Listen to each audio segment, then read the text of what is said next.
Namo Amida Boots, Namo Amida Boots, Namo Amida Boots, Namanda Boots, Namanda Boots, Namanda Boots, Namanda Boots, Nam.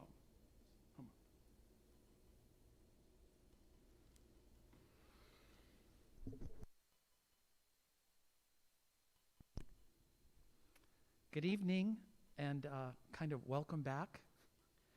This is our first hybrid Shotsuki, I don't know, maybe 500 days. It's been a long time. So Shotsuki Hoyo is a monthly memorial service.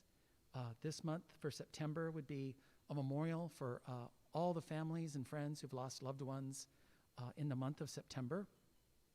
And I'd like to go over the order of service. First, we will place the names. We have the names printed of everybody who's passed in September, and we'll place that up on the Naijin as a sign of respect and honor.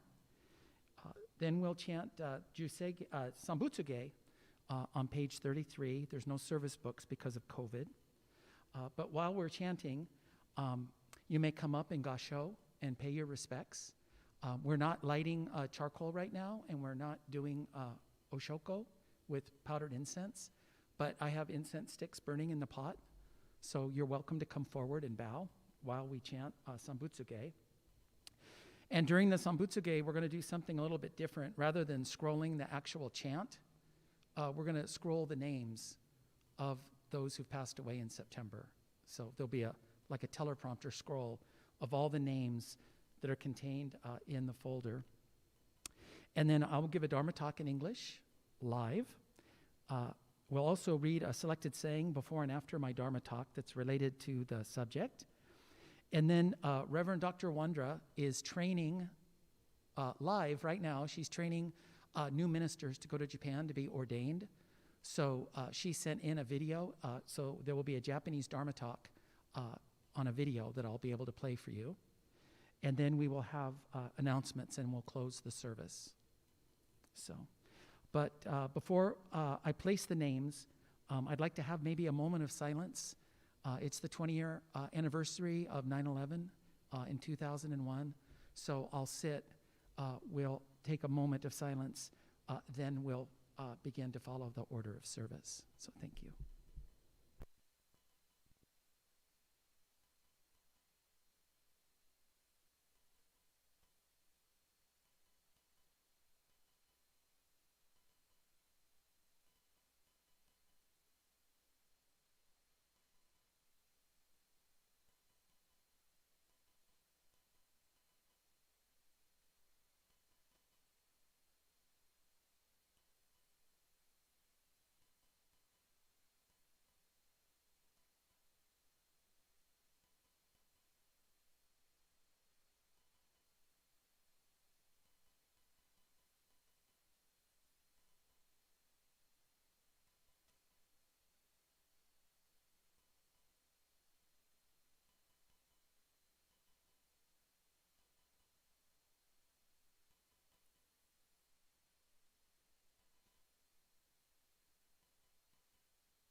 Namandavats, namandavats, namandavats, namandavats, namandavats.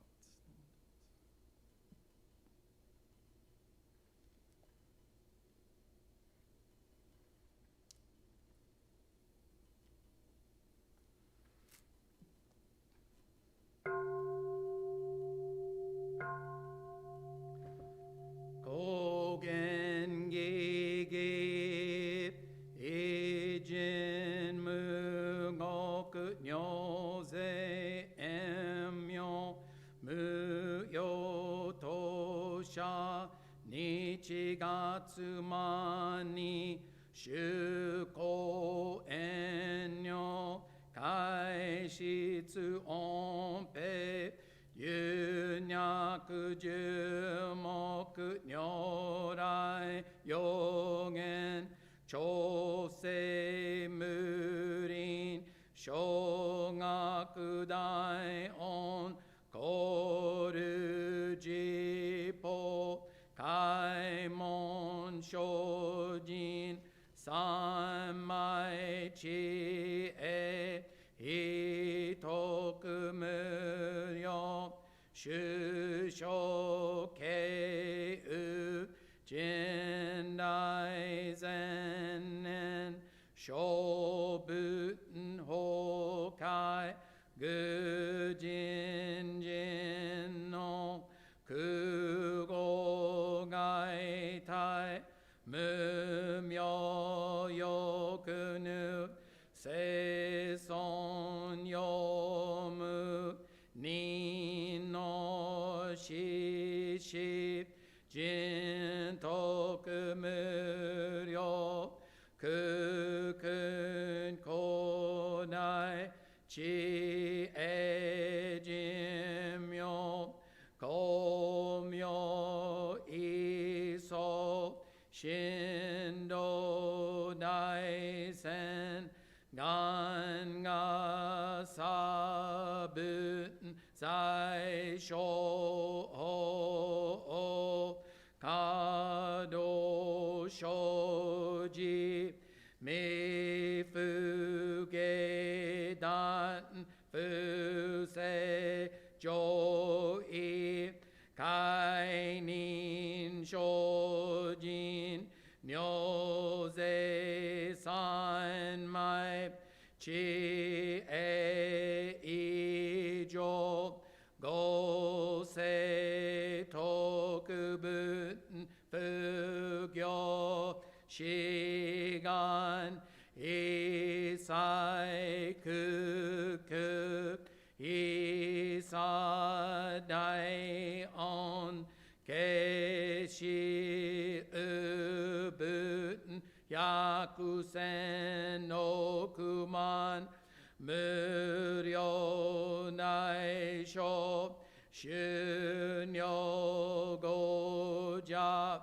供養一切使徒諸分分量空洞賢書不逆頻尿五者小分世界不不可計無修仙道光明師匠変師小国如是精進異人難路老が差分国土第一公衆奇妙道場朝鮮国如内音任務闘争がと愛民道断一切実法来生新年少女人が国経楽安穏公文神妙世が心象本願の日力所所欲実法生存知恵無下上老子孫知が信行敬老心志し食読中画行精進忍術不芸ナマンダブナマンダブナマンダブナマンダブナマンダブナマンダブガニシクドク平等性際どんぼない一心往生安楽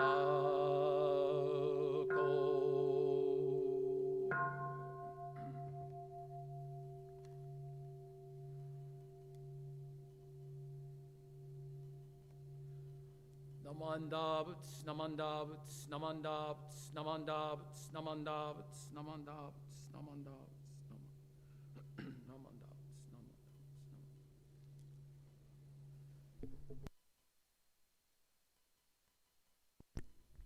namandavats. So I chose a selected saying from our service book on page 20 that's related to my talk tonight.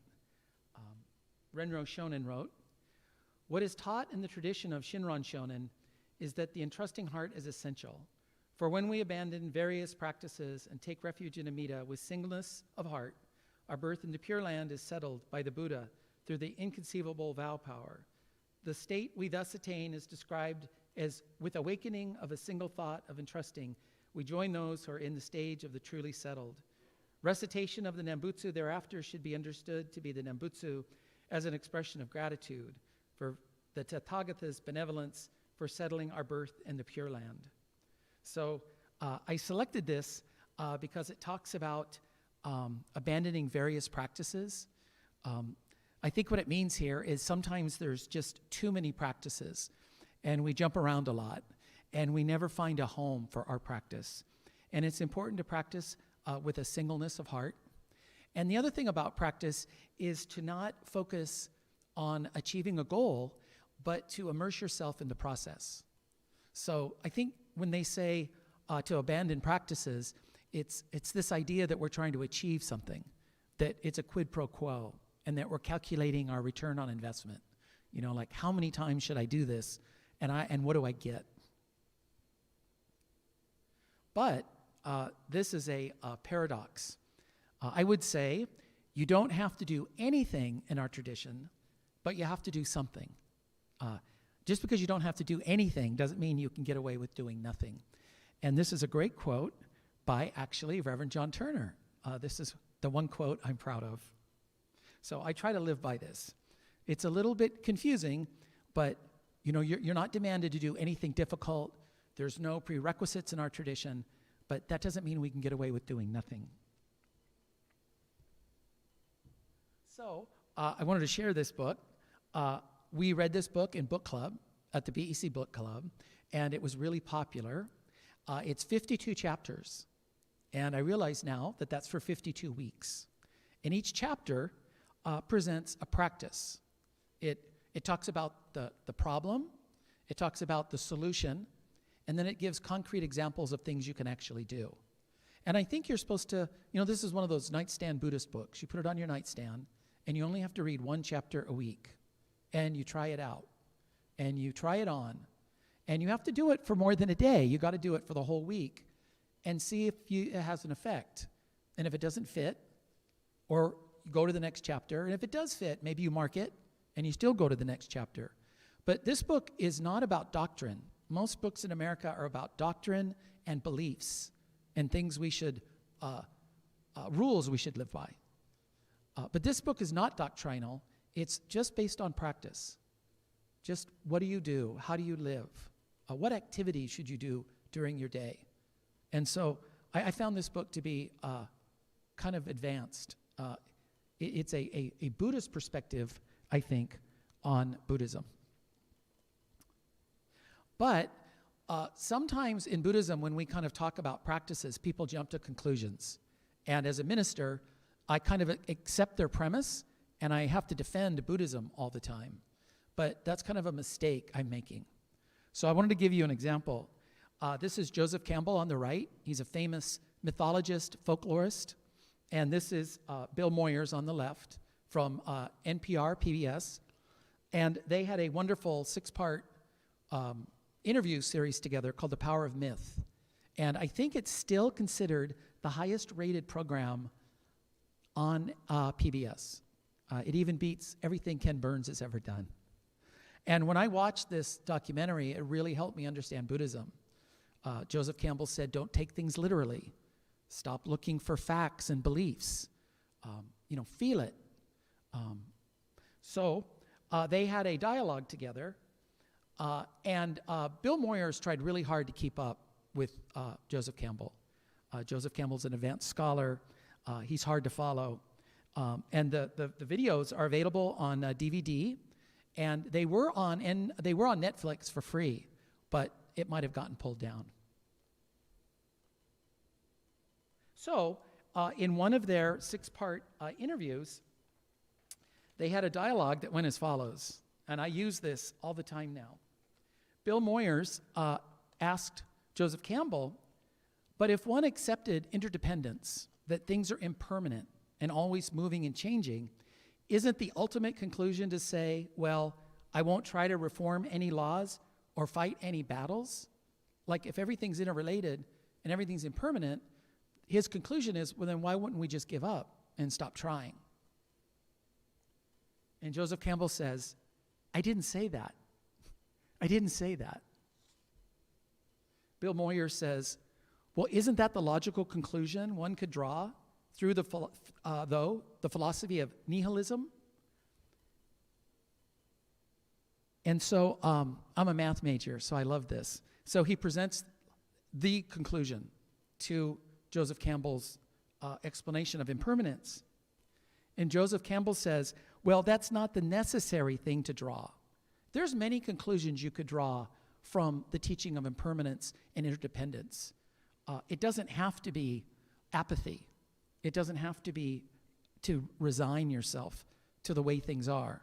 I mean, that is a conclusion, but it's not the necessary conclusion. There's lots of other conclusions you could draw, and the Buddha did.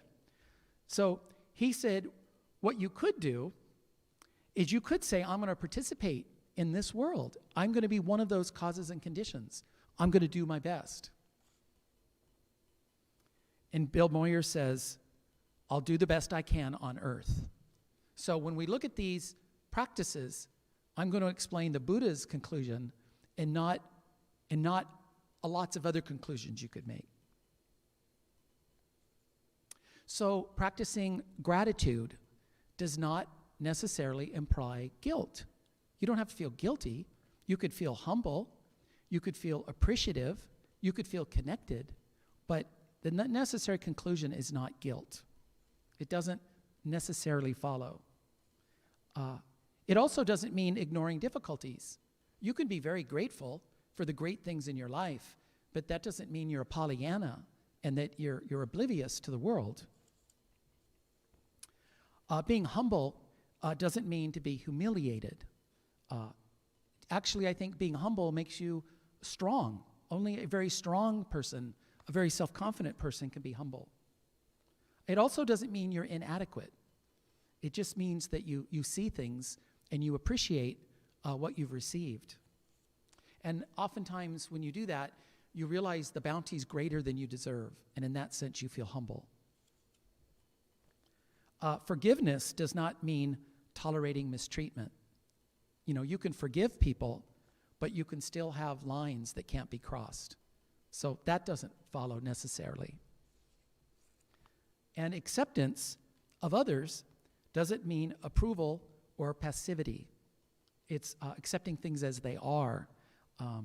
It may not be great, but I can't change it, and that's the way it is. So he's really good at pointing out what these practices mean within the Buddhist tradition. And I picked out a couple examples, 8 examples. I was going to look at having faith, being grateful, enjoying humility, and really being okay with what you don't know. Not knowing things is very relaxing. To realize you don't have all the answers. You can exhale.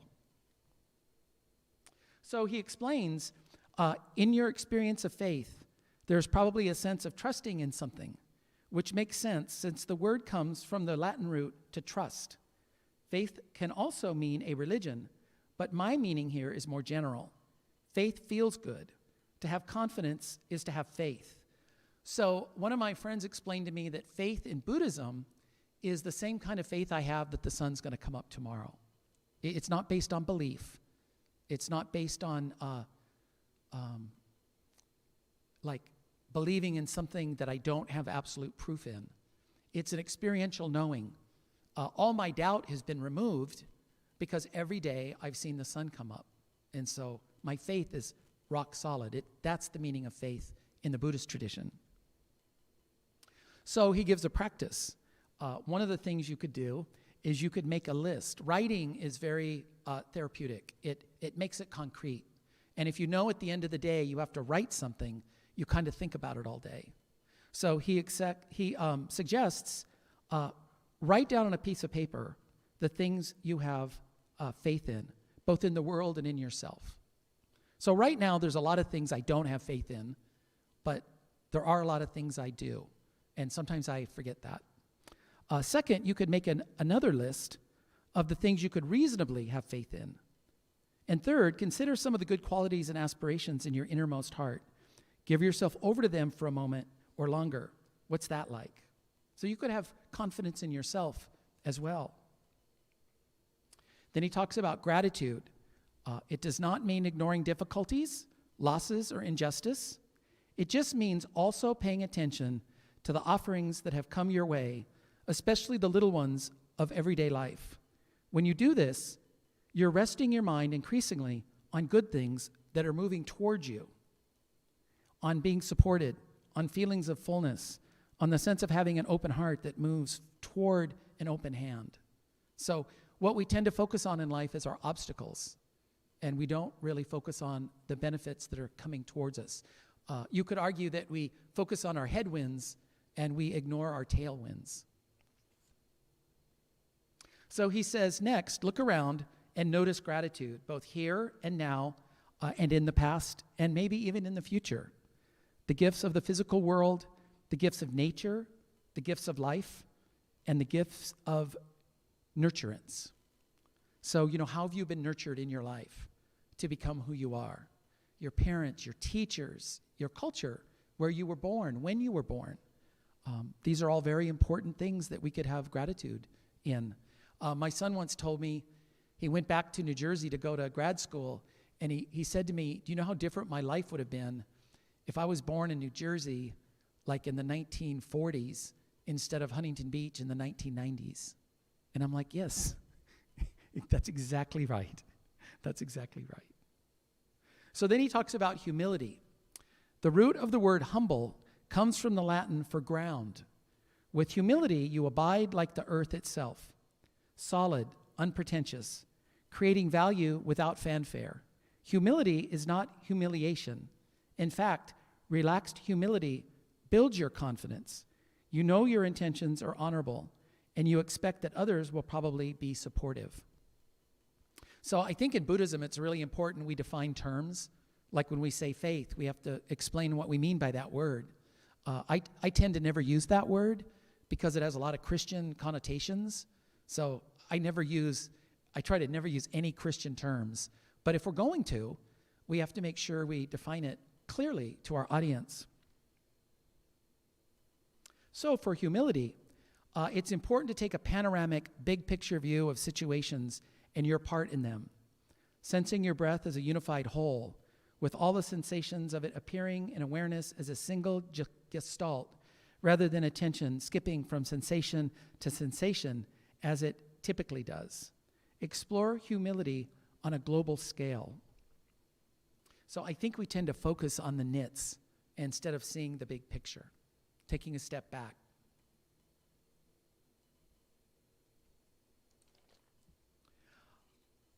A mind that doesn't know is open, spacious, and can absorb lots of useful information. On the other hand, a mind that's already full of assumptions, beliefs about the intentions of others, preconceived ideas, misses important details or contexts, jumps to conclusions, and has a hard time learning anything new. This is called confirmation bias, where we only notice facts that justify our opinions. I notice this in myself. I only look for evidence that confirms what I already believe. So, as an antidote to being a know-it-all, for a few minutes, or for a day, a week, or a lifetime, let yourself not know. Be especially skeptical of what you're sure is true. In conversation, don't assume you know where other people are headed. This may seem a little cosmic, but it's down to earth. Look at something and ask yourself if you really know what it is. So I wanted to close with a little story about practice. When I was a little boy, I wanted to ride a bicycle.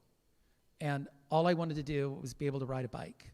So my practice was focused on balancing the bicycle. So my practice was flawed. I wasn't really one with the bike. I wasn't enjoying riding. I wasn't riding for riding's sake. I just wanted to conquer this milestone because the other kids in my neighborhood had. And it's this red bike. My dad helped me for a week or two, and I kept falling. I was overcorrecting and holding the handlebars really tight. And it's kind of sad, but my dad was beginning to lose his temper, and he was losing interest, and he finally gave up on me. And I gave up. And so I had to go to this little red scooter. I was kind of a failure, and I had just decided I'm not one of those kids that's able to ride a bike. There's something wrong with me. I'll never ride a bike. At 5 years old, I had given up. And I started to ride this little scooter. And it's kind of like riding a skateboard, but easier because you got a handle. And I could go really fast on this scooter, and I could jump off the curb, and I could sail down the street, and I was keeping up with kids on bikes. And I did this for about 3 weeks, and the wind's flying through my hair, and I was really enjoying it. And I kind of forgot about riding a bike. But this whole time, I was learning how to balance without knowing it. I was finding my center of mass, and it was effortless practice. It wasn't based on goals. I was immersed in this process. So after about 3 weeks, for some reason, I got on one of my friend's bikes, and I just rode away. I could ride a bike, and I just rode all the way home. It was a Buddhist miracle. And I rode into my front yard, and I jumped off the bike, and I went and got my dad, and I screamed and screamed and screamed. I can ride a bike. And so this is a true example of another way of practicing. This is not doing quid pro quo, not calculating, not struggling with trying to achieve a goal, but just relaxing and being part of a process until it comes to you naturally. You embody the characteristic you're aiming to achieve by just doing these simple little practices that become effortless in your everyday life. So when Renyo says to abandon various practices and just have confidence in the Buddha's power, he's talking about something like this, that you stop trying to create yourself into a Buddha and just relax and have it embrace you and come towards you and appreciate it. And that is life-affirming, and it fundamentally changes who we are. And it's almost for free. It's a benefit that you never expected and you weren't even trying to achieve, and yet it's embedded in that activity. So I think, in general, this is how we learn to dance. This is how we learn to swim. It's how you learned English. It's how you learn Japanese. right? It's how I learned math. I did math all through high school, and one day I just got it. And I think most things in life are this way. I think you do it over and over again until maybe you're bored and you're sick of it, and then one day it's just who you are and it's part of you.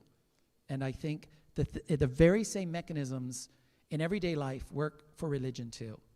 I don't think religion's different than learning to swim. I think it's the same thing. The rules for religion aren't different for the rules for the rest of life.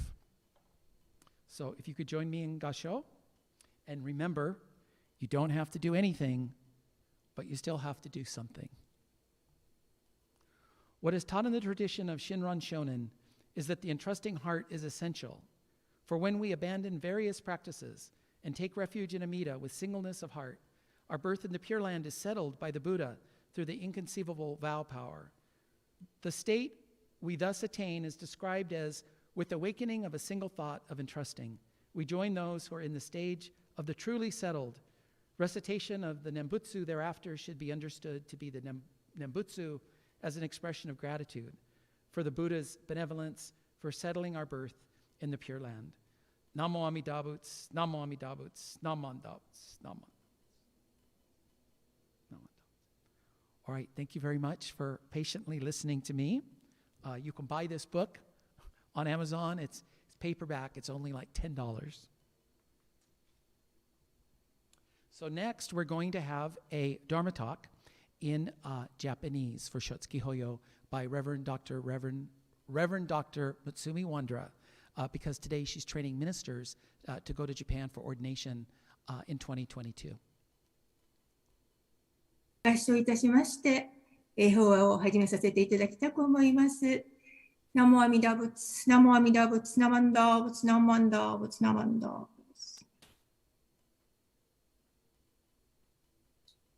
それでは今日の法話のテーマでございます。ご三代をお読みいたしますのでお聞きくださいませ。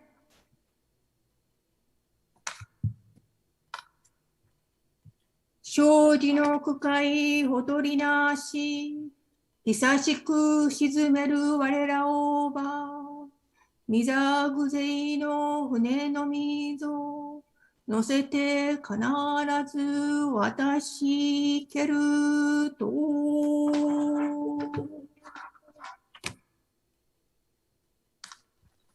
ナモアミダ仏、ナモアミダ仏、ナマンダ仏、ナマンダ仏、ナマンダ仏。改めまして、ようこそ9月の初月法要にお集まりいただきまして、心より感謝申し上げます。皆様、いかがお過ごしでございますか。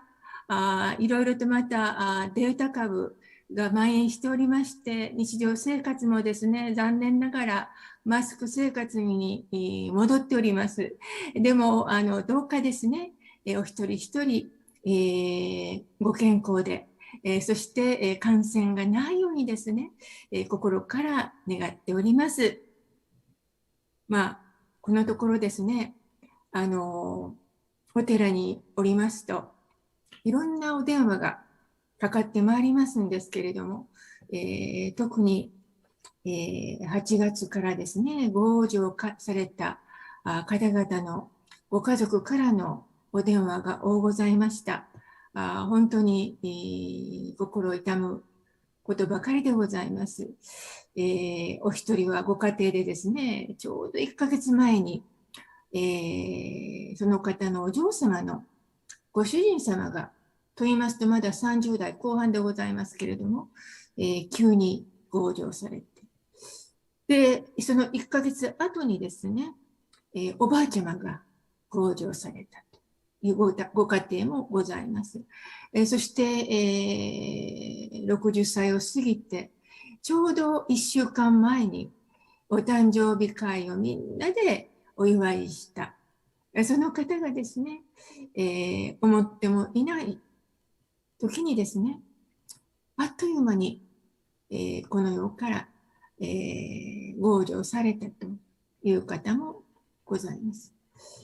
そしてまた、ちょうど2、3日前に、Zoom でミーティングした時にね、とてもお元気そうなお顔だったのに、ところが3日後にですね、急にご家庭でご往生されたという方もおられます。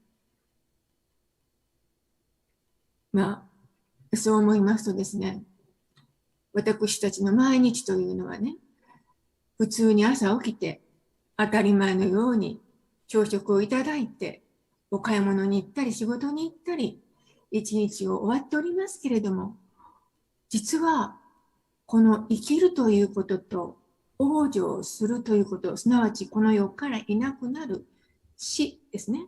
これは表裏一体であるということが言えるわけです。私たちは特に自分のこと、自分の最後のことは考えたくありません。ですよね。ですから、例えば、お友達のご往生とか、ご親戚のご往生とか、ご家族のご往生ということに巡り合ってもですね、やっぱりそれはどうしても自分のこととは考えたくない。けれどもですね、私たちの死亡率というのは 100% なんですね。100% ということは、誰一人として漏れなく最後が来るということです。人間である限り、生き物である限りということですね。そうなんです。私もそんなことは思いたくありません。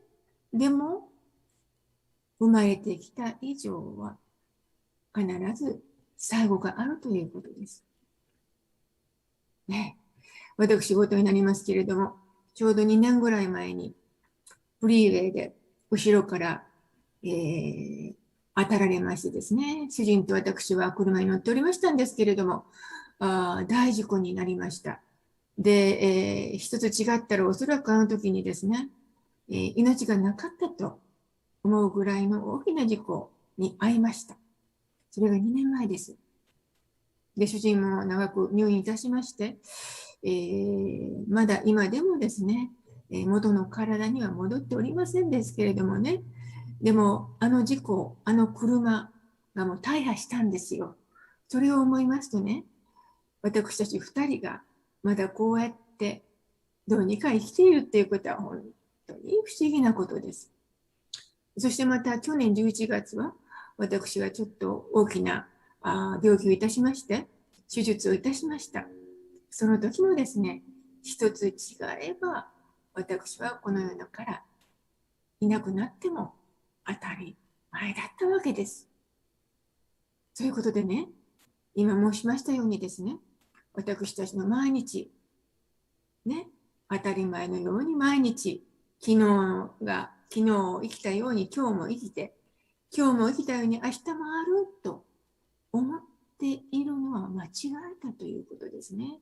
いつどのようなことがあって、この世から去らなければならない。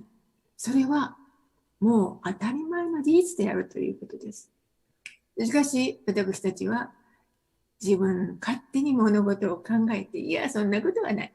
明日は誰々さんに会って、どこどこに行って、例えば1ヶ月後、こんなアポイントメントを作って、いや、来年はどっかに行こうかしら、きっとコロナが良くなるから飛行機に乗って、ヨーロッパでも遊びに行こうかしら、なんて考えてしまいますよね。でも、明日があるという保証も、1ヶ月後、私も元気であるという保証も、1年後、今、私はまだこうやって元気だという保証は何もないのです。そういう事実を私たちはどうしても忘れてしまうということですね。本当に。このことをですね、浄土真宗のご開山上人、親鸞上人様から8代目であられます、蓮如上人様という方がおられますけれども、この蓮如上人様は、五章の一大事とおっしゃいました。五章の一大事というのはですね、五っていうのは、後、ね、後ろという字です。そして、生まれるという字、五章。ですから、私のこの生きた後のこと、死後のことです。の一大事ですから、それ一番大切なことだということですね。ですから、私がこの世が終わった後の死後の用意はできておられますかというのが五章の一大事ということでございます。ね、大変厳しいでございますね。これを生じいずべき道、私がこの世に生を受けた、その理由と、その生きているという意義ですね、意味というものをしっかりいただくとともに、私は仏様にならせていただいている道を今歩ませてもらっているんだということをしっかり心にいただくということです。すなわちそれは阿弥陀如来様が私に、そしてあなた様に、南無阿弥陀仏、目覚めよ、南無阿弥陀仏、大丈夫ですか？あなたは一人ではない。私という仏が必ずついております。必ずあなたを仏に仕上げて、仏として私の国である浄土の国に迎え取りましょう。そういうことがもしできなかったら、私は阿弥陀仏という仏にはなりませんというふうにお誓いくださったわけでございますね。その深い深い私を、あなた様を愛されて愛おしんでくださる、そのお言葉を私たちは素直にいただくことが大切であるということでございます。私たち人生何年生きられるか分かりませんけれどね、お釈迦様はこの人生いろんなチャレンジがございますね。四苦八苦という言葉をお聞きになったと思いますけど、まず四苦というのはですね、生老病死ですね。いわゆる生きて生まれてきたことね、若くありたい、いつまでもずっと若いでいたいとか、あるいは元気でいたいとか、丈夫でありたいとか、そういう願い。しかしその願いというのは永遠には続きません。生まれてきた以上は、私はこの自分のいただいた人生を何があっても生き抜いていかなければならない、そういうチャレンジをいただいたわけです。そして今申しましたように、年を取ってきます。もう、お誕生日いらないって言っても必ず1年に1回来ますよね。そしてまたお病気にかかりたくなかっても何らかのお病気になったりします。そして、いつかはこの世の最後を迎えるという、そういうことになるわけです。これが死苦です。ね。そしてまた4つのアディショナルなチャレンジがございます。まず一つは愛別離苦って言いまして、これは皆様方がご経験されましたことですね。愛する家族、愛おしい人とこの世で別れなければならないという苦しみ、そして温存エクというですね、嫌いな人、苦手な人、嫌な人と会わなければいけないっていうね、苦しみありますかね。そして、愚不特苦というのはですね、これは私が欲しいものが手に入らないという苦しみでございます。そして最後は五運浄苦と言いますけれども、これはいわゆる私たち人間という体が5つの、要素からできているというふうに仏教は言うわけですね。一つは色と言いまして、この体です。そしてもう一つ、二つ目は感覚、楽しいとか悲しいとか嬉しいとかですね、そういう感覚。それからこういう思いですね。そして意志。私はこうしたいという意志。そして認識というふうに、これをいわゆる識受創業式と申します。そういう5つの要素によって私のこの人間の体というものはできている。しかしこの5つの要素が1つでも欠けると、私はこの肉体やいわゆる肉体がバラバラになってしまう。その時を私たちの最後というふうに仏教は考えるわけですね。ですから先ほど申しました、生老病死の後、愛別陸、恩蔵益、そして不不特苦、五運浄苦というふうに並べてみますと、これを四苦八苦というわけです。今、現代社会ではですね、四苦八苦したというとね、私は随分と苦労しました。いろんな苦労して四苦八苦でしたって言いますけどね、この四苦八苦というのは、今申しましたこの8つのことを言うわけです。ですから仏教の言葉でございますね。そういうことなんですね。ですから、こういうふうに私たちは皆様方のように愛される家族やお友達や親戚の方、そういう方々を忍んで、ね、忘れることができない。だからこうやって今日は正月法要にお集まりくださっているわけでございますね。そういうことです。ですから悲しみはただですね、そういうふうに、このように置いて初めて分かることとかね、自分自身がある程度の年齢になってきて、ようやくその老いというものがだんだんと経験されることによって老いということが実感されていくわけです。そしてまたお病気されることによって、病気をするという辛い思いということも経験いたします。私も経験いたしました。ね。そして、身近な人のこういう往生という死に直面して初めてですね、見えてくることがあるわけですね。今まで見えなかったことが、そのご縁によって鮮明に私に至り届いてくださっているということです。ですから、霊如上人様は、そういう皆様方の先立たれた方々、ね、その方々がですね、そういうこの真実というものをですね、私たちに目覚めさせようとして、今は仏様となってですね、私に、あなた様に働きかけてくださっているんだということです。それによって私たちは自分のご生の一大事ということを心にしっかりといただいて、そしてどのようにこのいただいた人生を生きていくべきか。そうですよね。そして最後に備えましょうと言われておるわけでございます。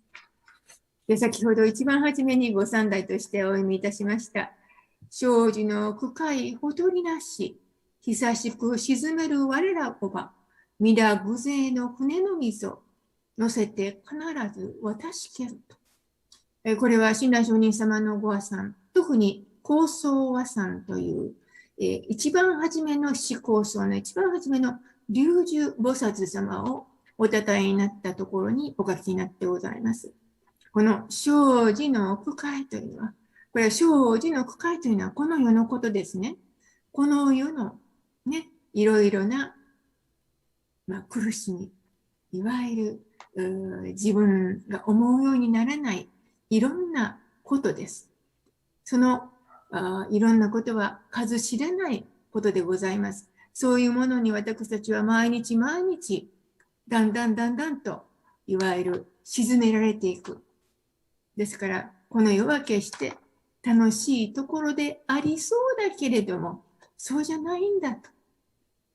生じの深いそういう世の中なんですよって、それをよく気づいてほしい。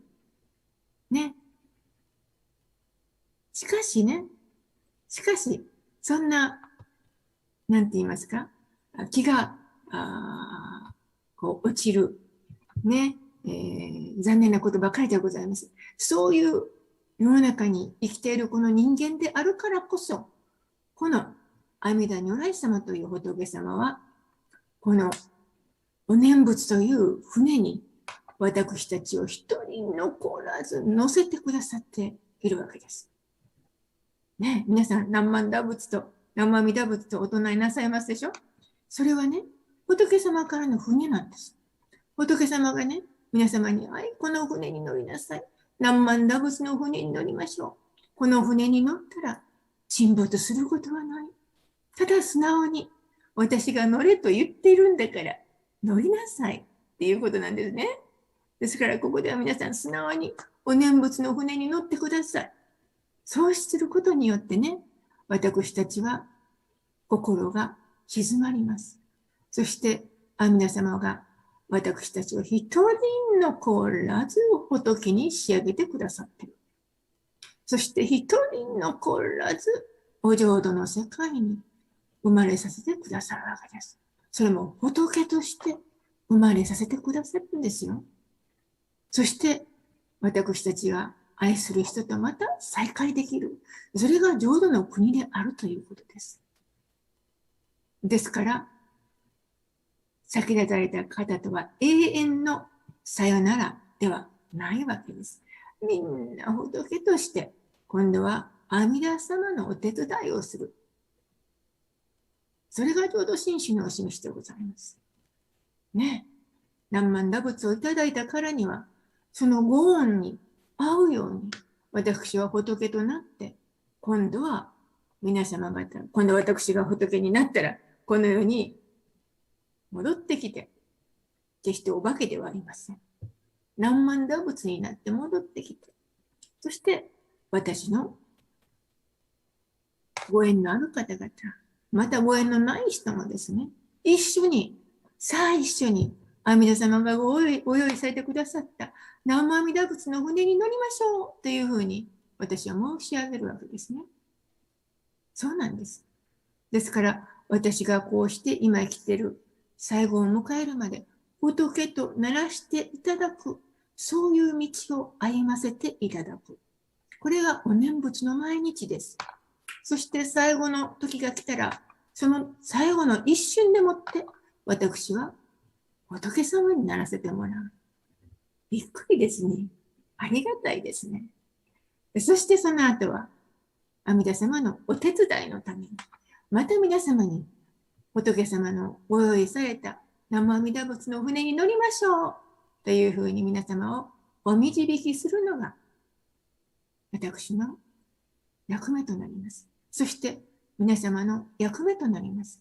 そして皆様の愛おしい先立たれた方々はそのお役目をもうちゃんとされているわけです。なぜならば皆様はこうして、ああ、9月はお父さん、あるいはお母さん、おばあちゃん、おじいちゃん、そういう方々の、往生された次だったね。そういうことでここにお集まりになって、ね、法要に参加されているわけです。ですから、皆様方の愛おしい先立たれた方々は、そのお役目をちゃんと果たされて、皆様をこの9月の初月法要にお招きされております。誠にありがたい。ここに私たちは本当に合唱して、共に南無阿弥陀仏の同じお知恵と光の中で生かせていただくことに心から感謝申し上げるわけでございます。それでは今日は本当に9月の初月法要にお参りいただきましてありがとうございました。それでは最後にご三代をもう一度お読みいたしまして私の法話とさせていただきます。生じの深い踊りなし、久しく沈める我らをば、みだぐぜの船の溝、乗せて必ず私けると。ナモアミダ仏、ナモアミダ仏、ナモアミダ仏、ナマンダ仏、ナマンダ仏、ナマンダ仏。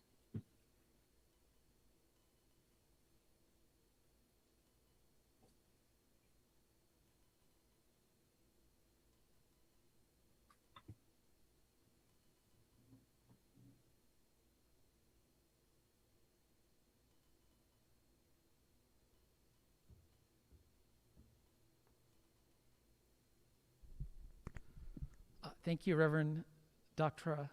Wondra. So next, we were going to close with announcements. We're having our Fall Ohigan seminar Saturday the 18th at 10 a.m. It will be on Buddhist values. So I talked about Christian words and Buddhist words. He's kind of staying away from the word morals and ethics, and he's talking about values. So, you know, what do Buddhists value in life?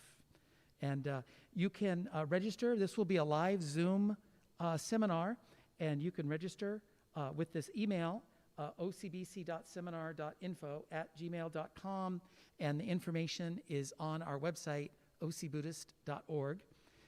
And we will have our Fall Ohigan service, of course, the next Sunday, the 19th of September at 10 a.m.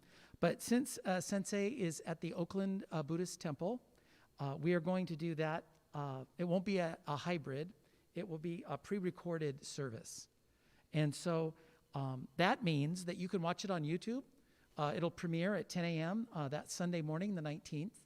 It also means that nobody will be at temple that day. So we won't be having our mindfulness service at 8:30 in the morning on the 19th. And then I'll be teaching a seminar over Zoom on Saturday, September 25th from 3 to 4:30. It's related a lot to the book. It's how gradual practices lead to sudden insight. So how riding a scooter can make you suddenly be able to ride a bicycle. So there is an RSVP to register for that. The Zoom links are not publicly available, so generally you register and then we'll send you the link. And that information is on the Vista Buddhist Temple website, vbt@vbttemple.org.